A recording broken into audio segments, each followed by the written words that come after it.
Bismillahirrahmanirrahim. Assalamualaikum warahmatullahi wabarakatuh. Hai teman-teman, bersama saya Wahid Abdul Kafi.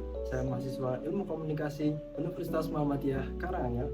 Ingin sedikit berbagi ilmu tentang 4 teori pers yang akan saya terangkan setelah perkenalan saya.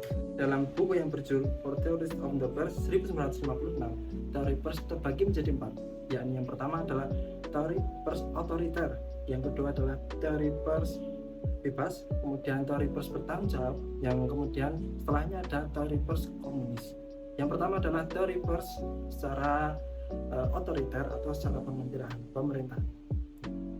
Topik pertama kita adalah teori pers secara otoriter, secara pemerintah, yang mana teori pers tersebut ada sejak abad ke-16. Abad 16, teori pers tersebut digunakan oleh pemerintah saat itu untuk menyuarakan kebaikan yang ada di pemerintahan tersebut. Jadi apa yang ada di pemerintahan baik-baiknya saja, dan mungkin jelek-jeleknya yang nggak ada di pers tersebut nggak ditampakkan. Yang ada pun juga nggak ditampakkan. Seperti itu. Jadi untuk kepentingan kekuasaan dan kepentingan politik mereka sendiri. Jika pemerintah tersebut mempunyai suatu kebaikan, mempunyai membangun jalan atau sistemnya menjadi bagus, itu yang diberikan dan dipublikasikan ke media.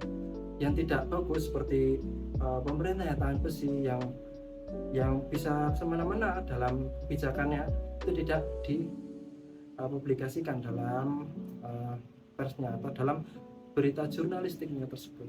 Nah, teman-teman, teori pers secara otoriter pernah juga ada di Indonesia dalam masa Orde Baru dari pemerintahannya Soeharto. Sampai-sampai orang mempublikasikan berita itu ada dasarnya, ada filternya.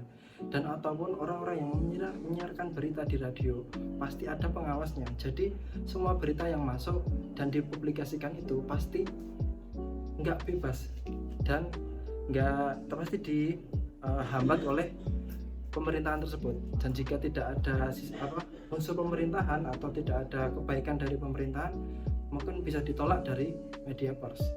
Jika itu baik bagi pemerintahan, jalan saja. Tapi kalau enggak, pasti akan ditolak oleh media pers tersebut.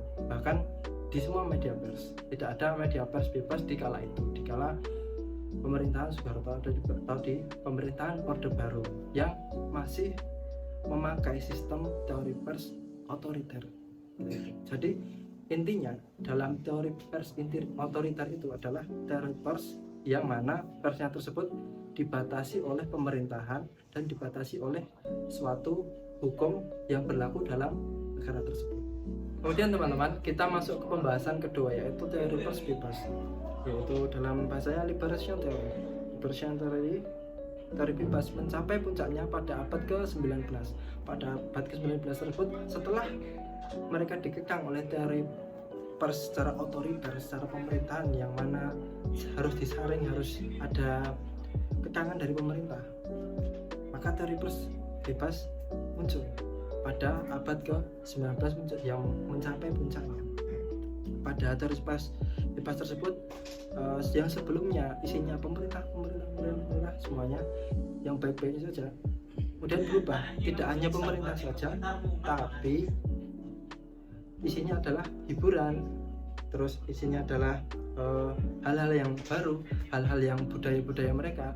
Maka bercampur, bukan hanya ada tentang pemerintahan saja, tapi banyak tentang pemberitaan pers. Dari sinilah pers tersebut atau jurnalistik mencapai keemasan dan mencapai banyak ragamnya.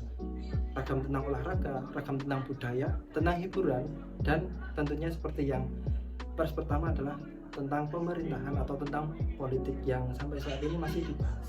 Dan kita masuk teori pers secara bertanggung jawab. Nah, kenapa sih teori pers bebas tadi ada minusnya? Minusnya dalam teori pers bebas tersebut tidak ada ketentuan-ketentuan pers, yang mana ketentuan pers tersebut harus menjadi undang-undang pers atau menjadi undang-undang jurnalistik dalam pempublikasian informasi atau berita dalam suatu media. Kemudian pada saat setelah adanya teori pers bebas, muncullah teori pers bebas tapi bertanggung jawab. Secara bertanggung jawab itu maksudnya teori pers tersebut ada undang-undangnya, ada ketentuannya. Misalnya teori pers tersebut dalam jurnalistik harus mempunyai bobot berita yang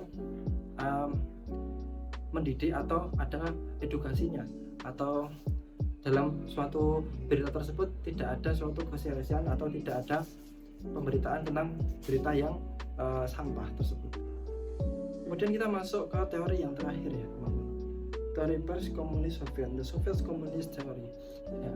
Dalam teori tersebut adalah menjadi cabang teori secara otoriter, tapi teori ini lebih spesifik atau lebih rangkum dalam bidang komunis atau bidang kenegaraan yang negaranya negara komunis yang saat ini masih dianut oleh 10 atau bahkan 11 negara, yang dulu teori ini dianut atau dipegang kukuh oleh negara komunis Soviet yang sekarang menjadi negara Rusia.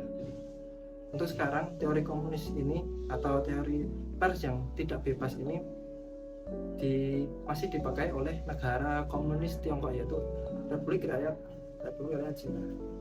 Teori pers ini tidak menjadikan pers atau medianya mereka itu media yang bebas, tapi medianya harus disaring oleh pemerintah. Dalam media mereka yang bersifat bebas pun, yang berisi hiburan pun atau berisi olahraga atau hal-hal lainnya yang mungkin ada sindiran dari atau kepada pemerintah pun harus ada filternya. Jadi tidak sembarang media atau tidak sembarang informasi yang masuk ke dalam jurnalistik bisa dipublikasikan.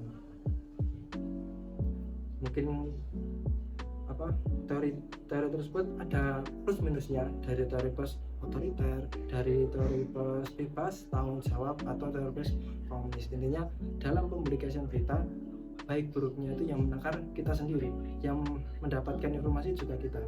Seperti itu. Mungkin cukup dari saya. Assalamualaikum warahmatullahi wabarakatuh.